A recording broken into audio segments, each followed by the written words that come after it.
원래 제가 지난주에 말씀드린 거는 우리 김다니엘 강사님이 이번 주에 한 번 더 설교를 하는 걸로 말씀을 드렸었는데요. 예, 오신 분들은 아시겠지만 네, 우리 김다니엘 강사님이 지난주에 욥기의 전반을 쭉 훑으시면서 말씀을 전하신 데다가 제가 또 욥기를 또 하라고 하면 이 정말 여러 가지 면에서 그 쉽지 않은 부분이 있겠다 이런 생각이 들어서 다음 주에 다시 김다니엘 강사님이 제 차례 때 그때 하는 것으로 한번 연기를 해서 진행을 하도록 그렇게 정리를 했습니다. 그래서 오늘 혹시 김다니엘 강사님이 왜 안 나오시나 이렇게 생각하셨던 분들은 다음 주에 등판 예정에 있으시니까요. 여러분께서 또 기대하시고 또 말씀을 통해서 우리 교육자님들 한 분 한 분 하나님께 정말 얼마나 다 귀하게 사용하시는지 모릅니다.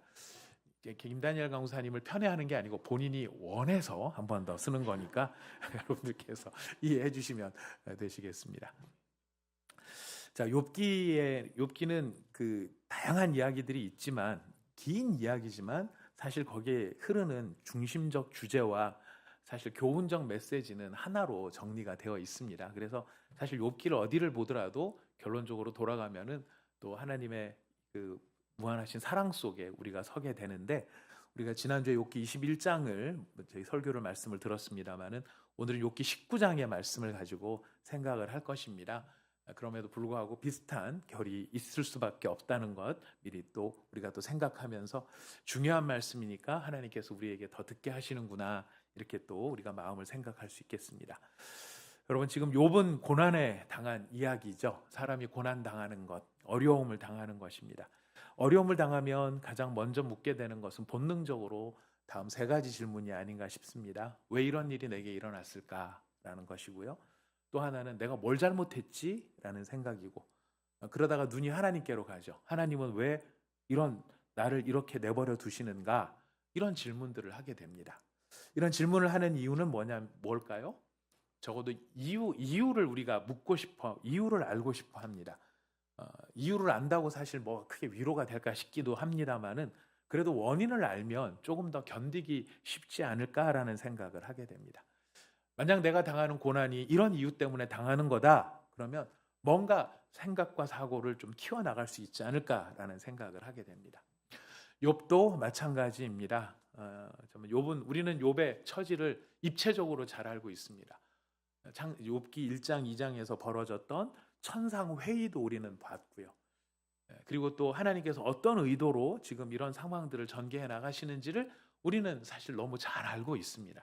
하지만 정작 고난의 당사자인 욥은 그 까닭을 모르고 있는 것이죠. 우리도 이제 그런 면에서 욥하고 비슷합니다. 우리가 모르는 어떤 상황 속에 하나님의 천상 회의 가운데 나에 대한 어떤 이야기가 이루어졌을 수도 있는데 우리는 그거를 알지 못하죠. 그 회의 가운데 들어가 본 적도 없습니다. 그러니 우리도 우리에게 다가오는 모든 일들이 다 까닭을 알 수 없는 일들이 될 수밖에 없습니다. 욥은 물론 종합 세트로 이 모든 고난을 겪었죠. 재산을 잃어버리고 자녀를 잃어버리고 자신의 몸도 병들고 사랑하는 아내마저 하나님을 욕하고 죽어버려라 이렇게 저주를 퍼붓고 악담을 퍼붓고 떠나갔습니다.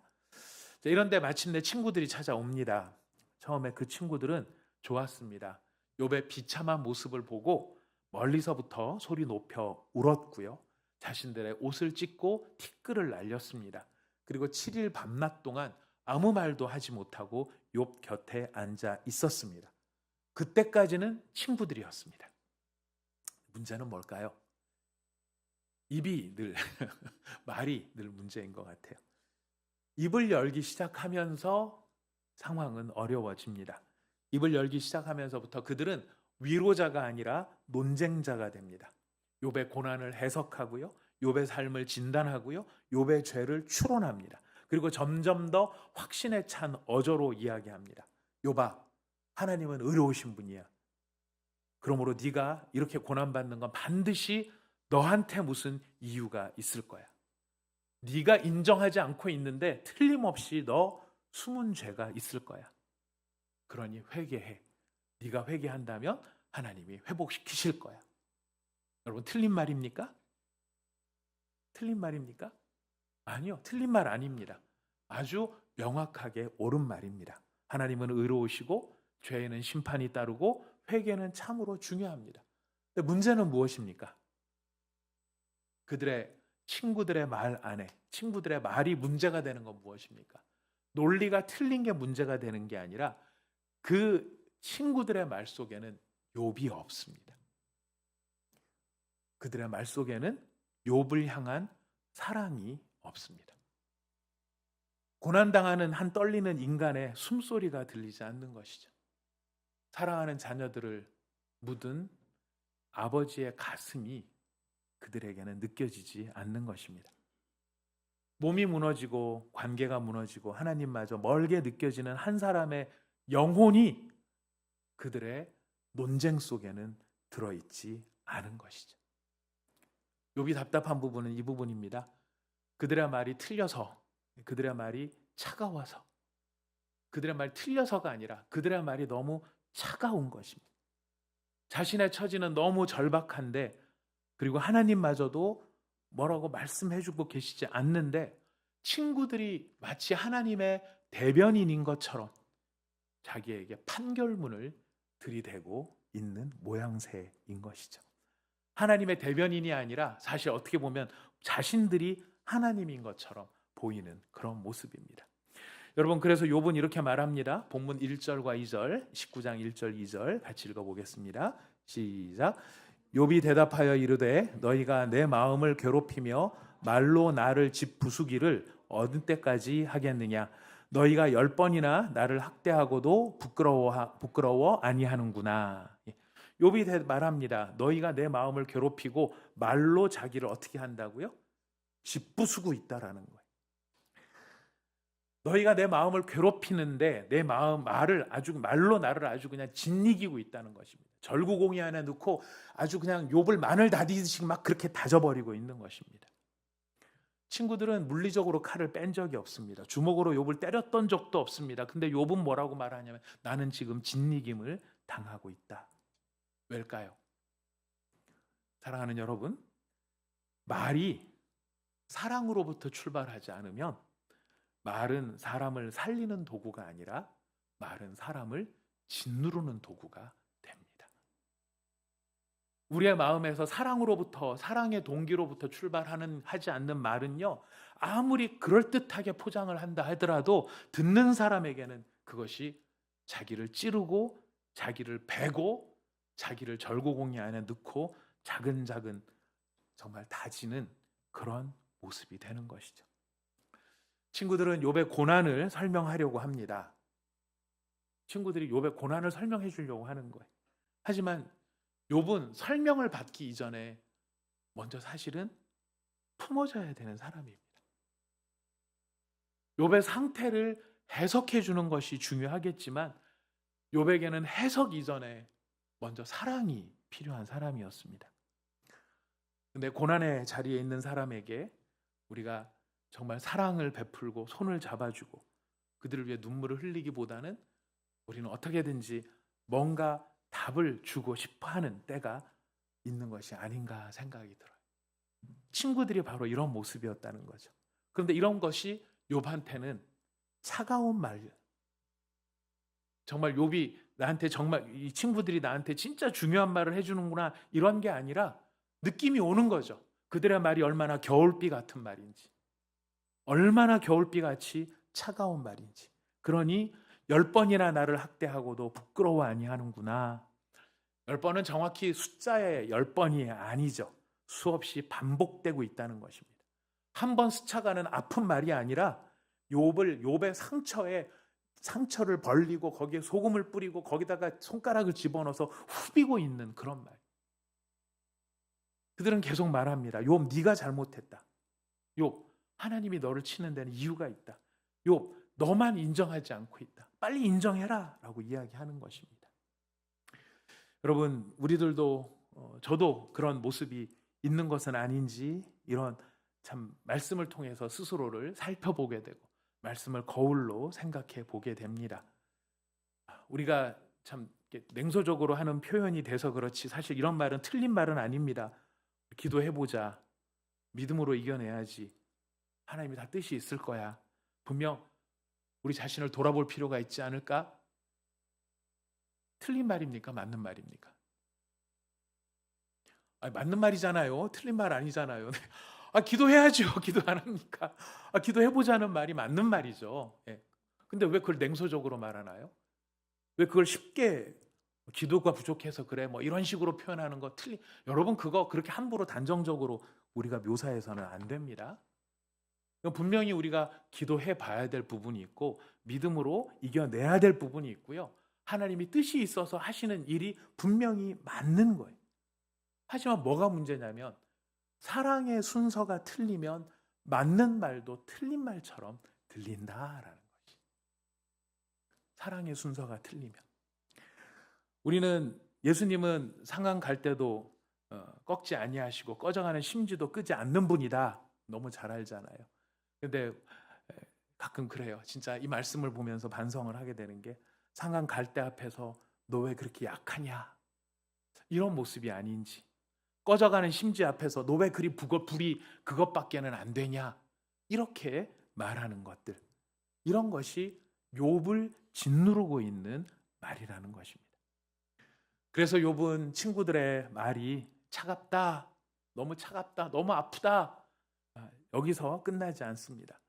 욥이 사실 너무 곤고해하는 것은 너희가 나를 사랑하지 않는구나라는 사실이.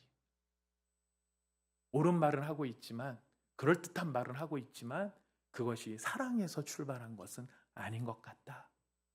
여러분 21절 말씀 그래서 읽어볼까요? 21절 말씀 읽어보겠습니다. 시작. 나의 친구야 너희는 나를 불쌍히 여겨다오. 나를 불쌍히 여겨다오. 하나님의 손이 나를 치셨구나. 욥이 친구들에게 요청하는 게 무엇입니까? 날 좀 불쌍히 여겨라. 나를 좀 불쌍히 여겨주지 않을래? 여러분 나를 논박하지 말고 나 좀 불쌍히 여겨다. 내가 틀렸다라는 사실을 지적하려고 그거 얘기하려고 하지 말고 내가 얼마나 아픈지 그걸 좀 보여줄 수는 없을까? 네가 정말 나의 친한 친구라고 한다면 지금은 나를 이기려고 하지 말고 나를 좀 품어줄 수는 없겠냐? 여러분 욥의 심정이 이 절규가 여러분 느껴지는 것 같지 않습니까? 고난 중에 있는 사람이 자기의 고난의 원인을 찾고 싶어 하지만 그러나 사실 지금 욥이 직면하고 있는 문제 속에서는 이게 이 말이 맞냐 저 말이 맞냐 논리적인 문제가 아니라 이런 상황에 놓인 나를 그럼에도 불구하고 사랑해 줄 사람이 있겠느냐라는 거예요. 내가 무너졌는데 나를 사랑할 수 있을까? 내 인생이 설명되지 않고 있는데 그럼에도 불구하고 내 곁에서 함께 해줄 수 있을까?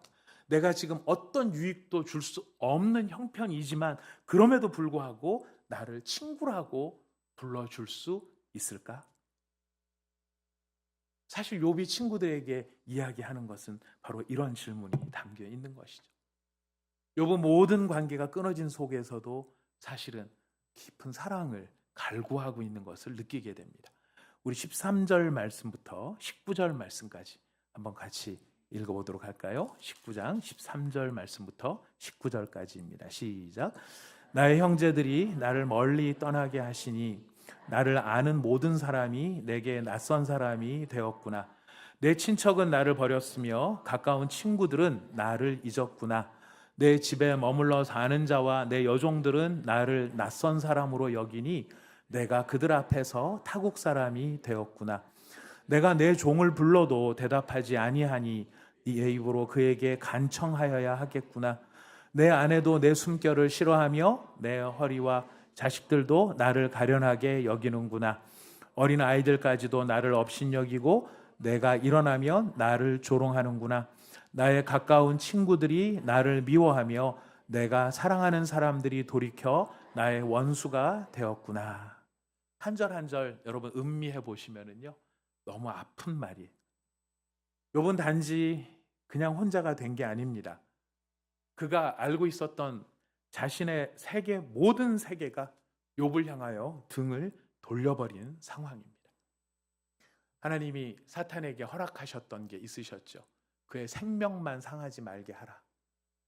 생명을 제외한 모든 것이 지금 욥을 향해 돌아서 있는 것입니다.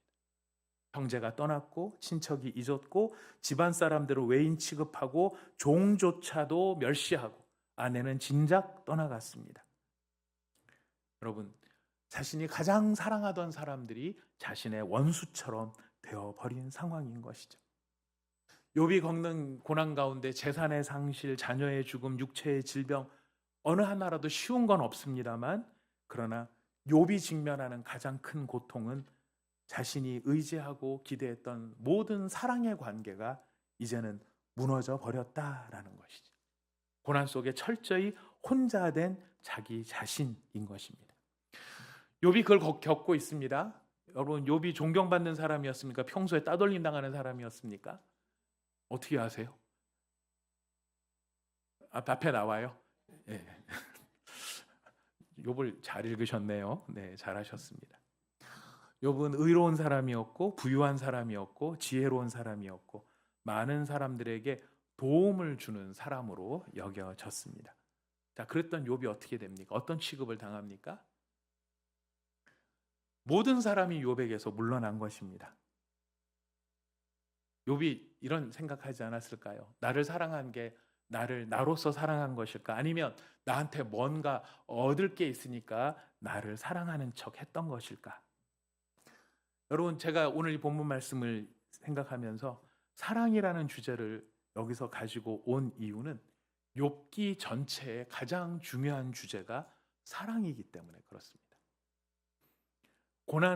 애매히 고난당하는 사람의 고난에 대하여서 우리가 어떤 이해를 가질 수 있을까라고 하는 그것도 중요한 질문이겠지만, 욥기가 다루고자 하는 가장 중요한 주제는 과연 사랑이 무엇인가, 사랑할 수 있는 것일까라고 하는 것이 욥기 1장에서 우리 지난주에도 들었습니다.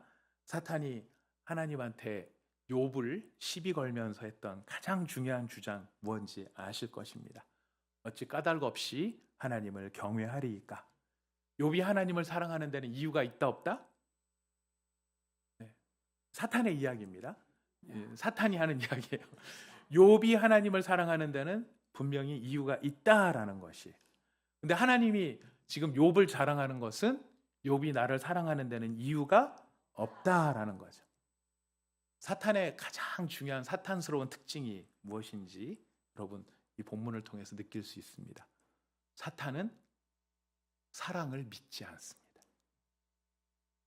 사탄은 모든 것을 계산으로 보고 보상으로 보고 거래라고 생각합니다.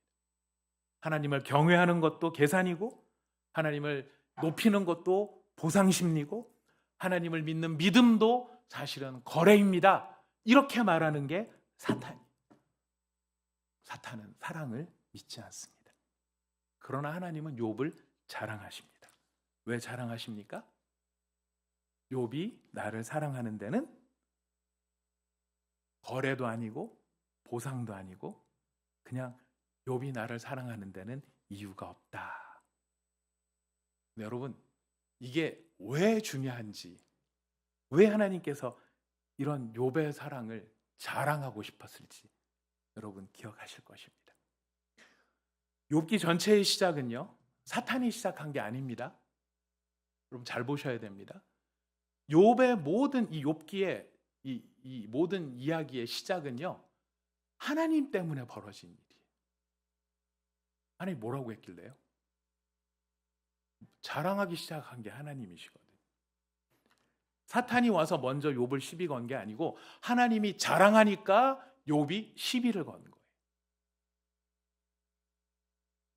사탄이 시비를 건 거예요. 그런 거는 참 예민하게 잘 보시네. 잘하셨습니다. 틀리면 안 되죠. 예. 하나님이 막 자랑하니까, 하나님이 막 자랑하니까 욥이 이제 사탄이 시비를 거는 겁니다. 사탄의 그 시비 속에 우리는 지금 진지한 질문을 하게 됩니다. 하나님은 왜 욥을 자랑하고 싶었을까? 왜 자랑하고 싶었을까요? 중요한 이유가 있습니다. 욥의 사랑이 하나님의 사랑을 닮아 있기 때문이었어요. 욥의 사랑이 하나님의 사랑을 닮아 있었다. 본문은 명확하게 그렇게 이야기하지 않지만 성경 전체는 우리에게 이야기를 하고 있습니다. 하나님이 우리를 사랑하는 데는 이유가 있다 없다? 없다. 하나님이 우리를 사랑하시는 데는 이유가 없는 사랑이기 때문에 욥이 하나님을 사랑하는데 이유가 없는 그 사랑이 바로 하나님의 사랑을 닮아 있기 때문에 하나님은 욥을 자랑하셨던 것이죠. 우리는 사실 사탄의 이 예리한 지적에서 사실 자유롭지 못할 수도 있습니다. 어떤 면에서 자유롭지 못하냐면 과연 내가 하나님을 사랑하는데 이유가 있나 없나? 제가 보면은 하나님을 사랑하는데 이유가 없는 것처럼 보이다가도 상당히 많은 부분에 보면 이유가 있으신 걸 알 수 있습니다. 하나님 도대체 왜 그러신대요 나한테? 이런 이야기를 수도 없이 듣는 거죠. 왜요? 왜 그럴까요? 여러분, 하나님은 사랑하시기로 하셨기 때문에 사랑하시는 분이세요. 이스라엘을 택하실 때도 그들이 숫자가 많아서 강하기 때문에 사랑하신 것이 아니라 그들을 사랑하시기로 작정하셨기 때문에 사랑하십니다. 로마서는 우리에게 이렇게 이야기합니다. 우리가 아직 죄인 되었을 때 그리스도께서 우리를 위하여 죽으심으로 하나님께서 우리에 대한 자기의 사랑을 확증하셨느니라. 우리가 사랑을 받을 만한 자격을 갖춘 다음에 하나님이 사랑하신 것이 아니라 까닭 없이, 그러나 가장 깊은 하나님의 뜻 가운데서 하나님은 우리를 먼저 사랑하신 것입니다. 이렇게 욥이 하나님의 사랑을 닮은 사랑을 하고 있어요. 그러니 욥은 자신이 복이라고 생각하는 모든 것이 사라진 다음에도 지금 누구를 떠나지 않는 것이에요? 하나님을 떠나지 않는 것입니다. 하나님께 따지고 하나님께 부르짖고 하나님을 찾고, 여러분 이런 모습들이 어떻게 보면은 야 하나님한테 어떻게 저렇게 말할 수 있어? 라고 할지 모르겠지만 이 모든 상황에서도 욥은 누구를 놓을 수 없는 것입니까? 하나님을 놓을 수 없는. 왜요? 사랑하니까. 하나님을 사랑하고 있으니까. 하나님을 사랑하고 있으니까 그 상황 속에서도 따질지언정, 속이 터져서 외칠지언정 하나님 그딴 거 없습니다. 속았습니다. 이때까지 하나님 있는 줄 알았는데 아니요, 하나님은 없습니다. 욥은 한 번도 그렇게 말하지 않죠. 하나님이 이해되는 것도 아니고 하나님의 섭리가 납득되는 것도 아니고 자신의 고난을 설명할 수도 없지만, 그리고 하나님께 격렬하게 말을 쏟아내기도 하지만, 그러나 그는 끊임없이 하나님한테 이야기를 합니다. 사랑하기 때문에. 이것이 지금 하나님이 보고 계시는, 사탄한테 지금 자랑하고 싶은 욥의 사랑의 모습이고, 그 사랑의 모습은 하나님이 욥을 사랑하시는 모습, 우리를 사랑하시는 모습. 이해도 안 되고, 난 도대체 너한테 이렇게 잘해주고 있는데, 내가 너한테 이렇게 쏟아붓고 있는데, 내가 너를 이렇게 사랑하고 있는데, 너에게 이렇게 공급하고 있는데 왜 너는 도대체 이렇게 내 말을 듣지 않고 내 마음을 생각하지 않고 계속 너한테만 갇혀있냐? 너는 왜 이렇게 들을 생각을 안 하냐? 왜 이렇게 딴 길로 가냐? 하나님께서 그렇게 씨름을 하실 망정 버리지 않는 이유가 뭘까요? 하나님 우리를 대하시는 태도가 여기에서 드러나는 것입니다. 우리를 붙잡고 멱살을 잡고 쥐어 흔들 망정 우리를 놓지 않으시죠. 왜요? 사랑하기 때문에. 사랑하기 때문에. 여러분, 이런 사랑으로 자기를 도와줄, 자기를 이해해 줄 수 있는 사람이 없는가를 욥은 외치는 것입니다. 나의 친구여, 나를 좀 불쌍히 여겨달라. 내가 이런 어려움, 이런 상황, 모든 사람 앞에서 이런 오해, 아니면 이런 문제를 내가 당하고 있고, 그래, 내가 잘못했다고 치자. 근데 나를 좀 불쌍히 여겨줄 수는 없냐? 나를 불쌍히 여겨줄 수는 없냐? 여러분, 이런 욥의 절규 가운데 욥은 너무나 뜻밖의 이야기를 갑자기 쏟아놓기 시작합니다. 여러분, 23절과 24절을 같이 읽어보겠습니다. 23절, 24절 시작. 되었으면 책에 쓰여져 철필과 납으로 영원히 돌에 새겨졌으면 좋겠노라. 욥은 갑자기 자기 말이 영원히 기록되었으면 좋겠다는 겁니다. 누구도 자기의 진실을 알아주지 않기 때문입니다. 친구들도 자신의 고통을 자꾸만 따르게 엮고 있는 것이죠. 사람들은 멀어지고 하나님은 여전히 아무 말씀도 없으신 것 같고, 이때 욥은 말합니다. 내 말이 사라지지 않았으면 좋겠다. 내 억울함이 땅에 묻히지 않았으면 좋겠다. 언젠가 누군가는 이 진실을 알아줬으면 좋겠다. 돌비에 새겼으면 좋겠다. 그런데 이렇게 내가 억울하다라고 말하던 사람이 갑자기 25절을 이야기합니다. 25절 우리 같이 읽어볼까요? 시작. 내가 알기에는 나의 대속자가 살아계시니 마침내 그가 땅 위에 서실 것이라. 대속자는 히브리어로 고엘입니다. 많이 들어보셨을 겁니다. 고엘은 가까운 친족이 다른 억울한 자리에 있는 사람, 또 재산을 잃어버린 사람, 가문이 끊어지게 생긴 사람에게 자기의 재산을 들여서 그 사람을 회복시켜주는 것, 이게 고엘이에요. 무너진 집안을 다시 일으켜주는 것. 여러분, 이거 누군지 대표적인 사람 기억나시죠? 보아스죠. 룻의 가정을 일으켜주는 보아스입니다. 지금 욥이 하는 이야기가 뭐냐면 이 이야기예요. 내가 지금 나를 변호할 수 없어도 내 편에 서주실 분이 계신다. 내가 모두에게 버림받은 것 같아도 나를 포기하지 않을 분이 계신다. 내가 죽음의 자리에까지 밀려난다 할지라도 마침내 내 억울함을 밝히고 나를 회복시켜 주실 분이 살아 계신다라고 하는 고백이에요. 저는 욥이 어떻게 이런 고백들을 하게 됐는지 그 연유는 잘 모르겠습니다. 하지만 욥이 우리가 갖고 있는, 우리는 이 상황에 대해서 이분이 어떤 분인지를 신약에 우리는 너무 잘 알잖아요. 예수 그리스도라는 걸 너무 잘 이 고엘이 누군지를 너무 잘 알잖아요. 근데 욥이 과연 우리가 예수님을 알듯이 그렇게 예수님을 알았을까? 그건 모르겠어요. 잘 모르겠어요. 예수로 알았을까? 그것도 잘 모르겠어요. 하지만 그 이름이 예수인지는 몰라도 지금 욥은요, 자신의 이런 절망, 모든 사람들이 자기에게 등을 돌리고 자기를 원수처럼 생각하는 이런 상황 속에 있으면서도 분명하게 하나님을 사랑하기 때문에 그가 고백할 수 있는 건 뭐냐면, 나한테는 나를 변호해주고 무엇보다 끝까지 나를 사랑해줄 분이 계신다라는 거예요. 나에겐 고엘이 있다라고 하는 말은 세상 모두가 나에게 등을 돌린다 할지라도 기어이 끝까지 나를 사랑할 분이 계신다. 여러분, 우리는 이분이 예수님이라는 것을 알고 있지 않습니까? 예수님은 우리의 법적인 변호사만이 아니죠. 여러분, 제일 중요한 거는 예수님이 우리의 대속자가 되시는데 어떤 대속자냐면 끝까지 사랑하시는 대속자예요.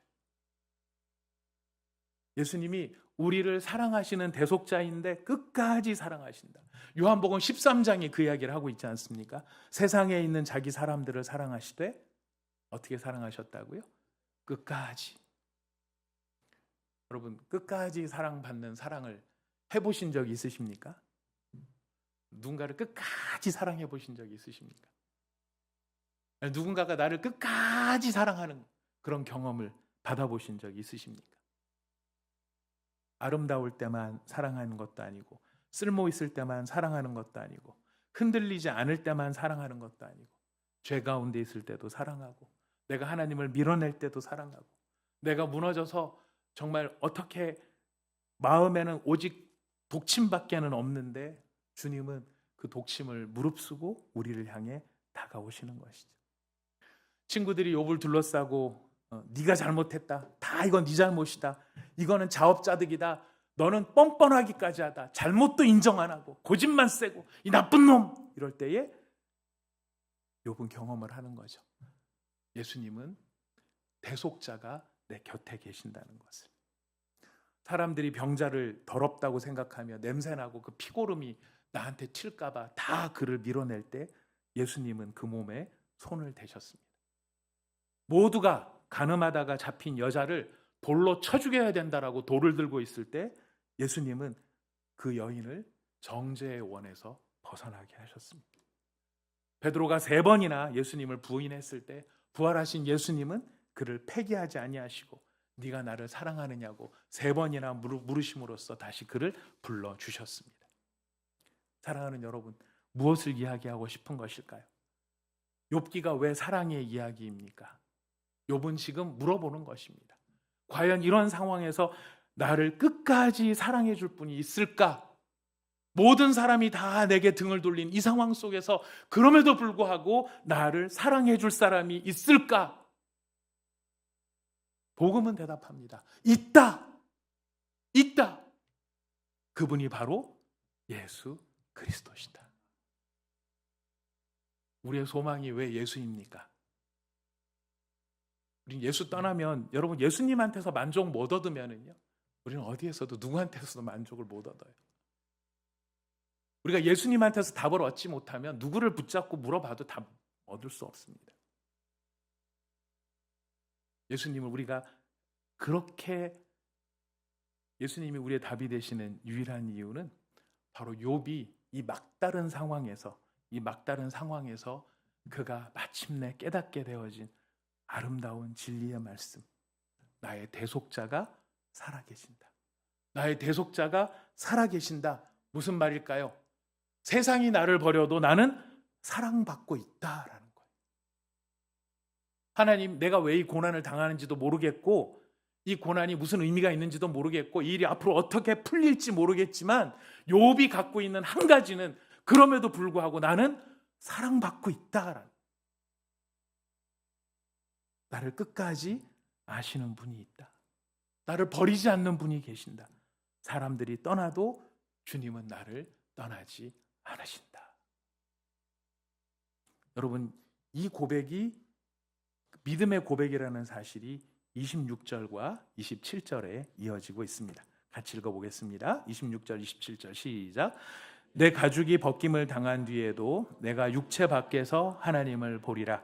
내가 그를 보리니 내 눈으로 그를 보기를 낯선 사람처럼 하지 않을 것이라.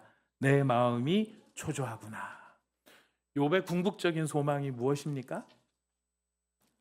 자신의 형편이 나아지기를 바라는 것, 친구들이 자신의 잘못을 깨닫고 인정하고 자신이 잘못했다라고 나한테 사과하는 것, 내가 건강이 회복되는 것, 이것이 욥의 소망이 아닙니다. 욥의 가장 깊은 소망은 내가 하나님을 볼 것이다 라는 것이, 하나님을 보고 싶다라는 것입니다.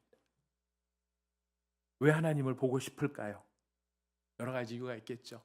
질문에 대한 답도 하나님이 가지고 계시고 내 억울함이 밝혀지기도 할 것이고 그의 얼굴 가운데서 내가 버림받지 않았다는 것을 확신하게 되기 때문이기도 할 것입니다.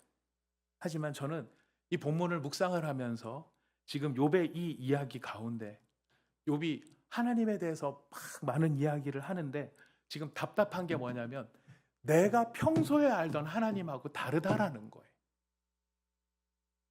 이제까지 내 일생에, 내 평생에 지금까지 나를 대해오신 그 하나님과 너무 다른 모습의 하나님을 보고 있는데 이 낯선 하나님의 모습일 망정 나는 이 하나님을 사랑하고 있다라는 거예요. 이 하나님을 떠날 수 없다라는 거예요. 이 떠날 수 없는 하나님, 그래서 지금 내가 이 모양 이 꼴인지는 모르겠지만 욥의 마음속에 있는 분명히 살아있는 것 한 가지, 나를 사랑하시는 그분이 분명히 계신다라는 것이. 오늘 우리가 욥기 앞에 서면서 사실 욥기는 어떻게 풀어도 즐겁게 풀 수 있는 구절은 없습니다. 재미있게 이렇게 웃으면서 우리가 생각할 수 있는 부분은 아니죠. 욥기는 우리를 진지한 사랑의 실존 앞으로 데려다 놓는 것입니다. 내게 그저 잘해주는 거, 내가 그냥 납득할 수 있는 것, 내가 고난 가운데 있을 때 뭔가 문제를 풀어주는 것, 여러분 이런 정도의 깊이가 아니라 하나님께서 우리를 사랑하시고 또 우리에게서 받기를 원하시는 하나님의 바램과 그 사랑의 깊이, 이것이 어떠한지를 욥기를 통해서 우리에게 묵상하게 하신다라는 것입니다. 여러분, 하나님을 사랑하십니까? 이해가 되어서 사랑하십니까? 우리는 고난 때문에 이해를 못하는 것보다 이해력이 딸려서 이해를 못하는 경우가 많이 있을 수 있겠죠.